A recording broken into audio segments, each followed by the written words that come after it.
I'm Neha. In this video, we will learn 30 literary devices and figure of speech. The first one is allegory. Allegory is categorized into two parts, fable and the parable. The fable, when we use animal character in these stories with moral message, so it is known as the fable allegory. And when we use human characters with moral message in this story, that is known as parable allegory. The next one is, so allegory basically a story. When we use animal character, so it is known as fable, and when we use human character, that is known as parable allegory. And there must be a moral message behind the every story. And the alliteration is the tongue twister, repetition of the first consonant sound again and again.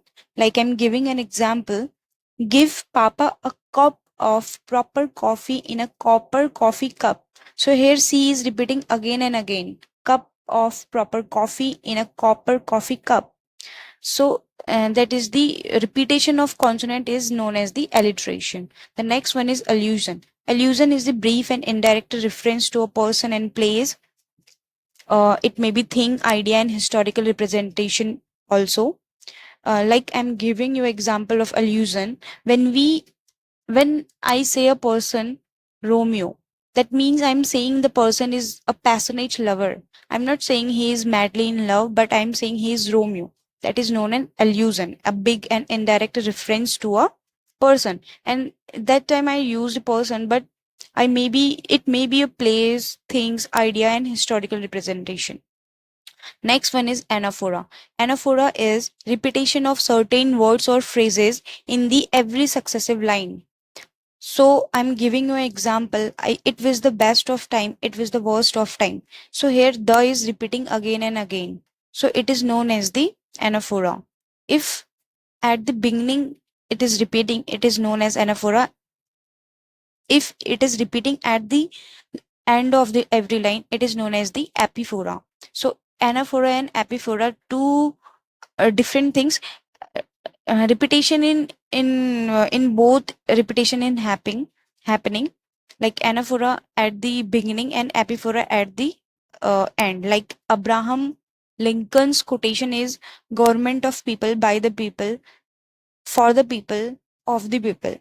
So by the people, for the people, of the people, this is the phrase, the people is the phrase, and it is repeating again and again end of the line, so it is known as the epiphora.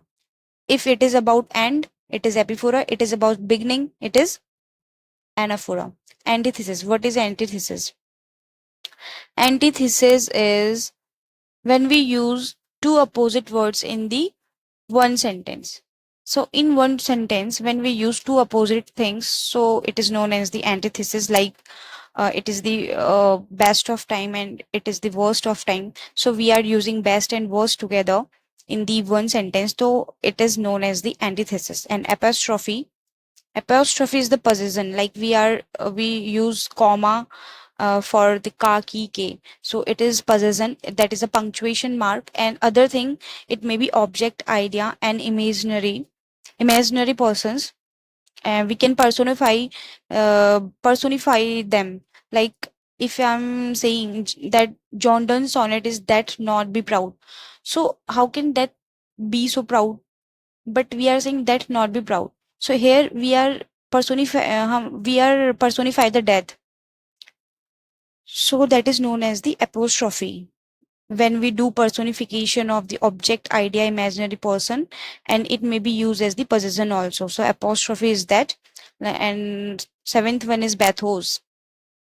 Bathos is when sudden change of the tone, like anticlimax, when we expect something and opposite happens, like someone someone saying us to, like, we are sending you a gift, but there is an empty box, and they said to us like April Fool. So it is a bathos. The situation is anticlimax. We are excited. We were excited to see the gift, but what we got, an empty box. So that is a expecting. We are expected something and happened opposite. So that is known as the bathos, sudden change of the tone. And the another one is conceit. Conceit is the when we compare dissimilar things, we it is known as the conceit. And metaphor, it is the extension of the metaphor, extended form of the metaphor, we may say. So what we can, yes, John Donne's poem Valediction Forbidden Morning, their poet uses compass legs, where, yeah, conceit, yes. So where compass legs compared to poet's love. So there is no comparison between a compass and the someone's love. No, still the Jordan used it. So there is the dissimilar comparison. So it is known as the conceit. And metaphor is also same to unlike things compared, but there in the certainty of the some truth. It may be truth, but a close association with the truth. But in conceit, there is no possibility of the truth. Just for pleasure, it is compared of to extreme dissimilar comparison. Next one is circumlocution. Circumlocution about moving around a circle, not coming to the point. When death, I want to say death, but I am saying no. So long man can breathe, eyes can see. Long man can breathe, eyes can see. So it it can be simplified by using the short word, but still I'm using a long sentence. That is circumlocution, moving around a circle, not coming to the point. Next is chiasmus. Chiasmus is two parallel phrases brought together, placed in the opposite order. Like beauty is truth and truth is beauty. So we have changed the order. Beauty is truth, truth is beauty. So chiasmus is just two parallel phrases. Two parallel phrases. Matlab one phrase using in different subject order, different subject verb agreement. It is known as the chiasmus. The next one is diacope. Diacope is repeating same word, verse, phrase, but in between adding few other lines. So it is known as the diacope. To be or not to be. So we are saying to be. Okay, in first to be and in last also to be or not to be. That is diacope. But in between to be, we used or not, to be or not to be.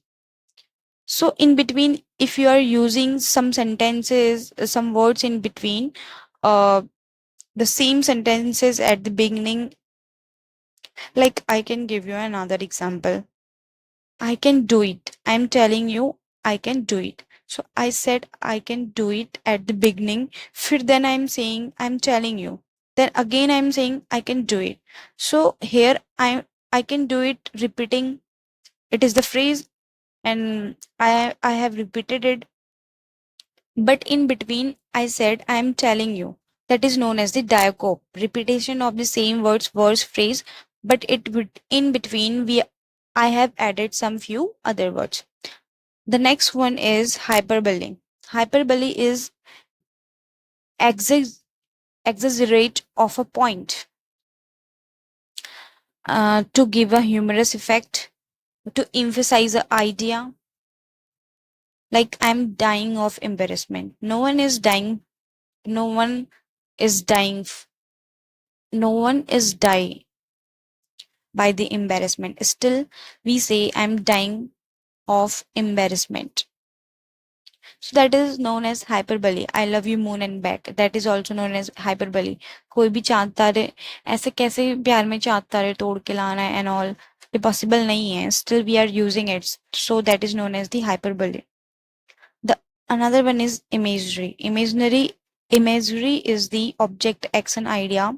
When we appeal to object action and idea, one senses, when we appeal to different senses, like if I'm saying it was dark and dim in the forest, that is giving us visual image. Dark and dim in forest. Everyone is having some imaginary pictures in our mind. So that is known as the imagery. Any sense you can, any sense like taste, sight, touch, sound, smell, all senses we can imagine is known as imagery. Imagery. Imagery. So imagery is the appeal to senses. Appeal to senses. To be it seems realistic, but it is imagery. Like if I'm saying the rose is smelling very good, the rose fragrance is so awesome. So you can also um, you can also imagine what kind of smell that is. So you are sensing, you are imagining a sensing. So that is known as imagery. It may be object, action, and idea. The next one is juxtaposition. Juxtaposition, when we use two or more ideas played side by side. When we use two contrasting ideas, like God and Satan. In Paradise Lost, John Milton used God and Satan. So quality of the both is different, but still we are using, that is the two contrasting things using together is known as the juxtaposition. Two contrasting ideas are there. So basically, we can say difference between two contradictory terms, comparing or highlighting. We are highlighting the Saturn's quality and we are highlighting God's quality, or some, either we are making, either we are clearing the difference between both God and Saturn. The difference between two contradictory term, we will compare, either we will highlight. So it is known as the juxtaposition. Other is Next is irony. Irony is not written here, I think. In 14 it is irony. So irony is intended meaning is different from actual words. So whatever we say, the intention of the sentence is not as the we say it. Like there are three kind of irony: verbal irony, and situational irony, and dramatic irony. So when we say in comic way, so that is opposite mean. If we are saying something and the meaning is exact opposite, whatever we are saying, uh, like we can say sarcasm, so it is known as the verbal irony. And the situational irony is when we expect something and opposite happens, so it is situational irony. And dramatic irony, when audience know the what is going to happen, but the character of the drama play is not knowing the what is going to happen again in next few minutes, or either in next episodes. But like, if murderer is going to kill someone and we are watching that series and we are saying like, don't go there, don't go there, uh, there are a murderer, he will kill you. But the person is going towards the murderer, is not knowing that there is a person is behind it to kill me. So that is known as the dramatic irony, when audience know truth but the characters of the play is don't. The next one is canning. Canning is the Anglo-Saxon poetry. It is the compound phrase. Compound phrase means what? Like if we are saying bone house, like Seamus Heaney said bone house. Bone house means what? That is the body, that is a skeleton, but still they are not saying skeleton or body. They are saying what? Bone house.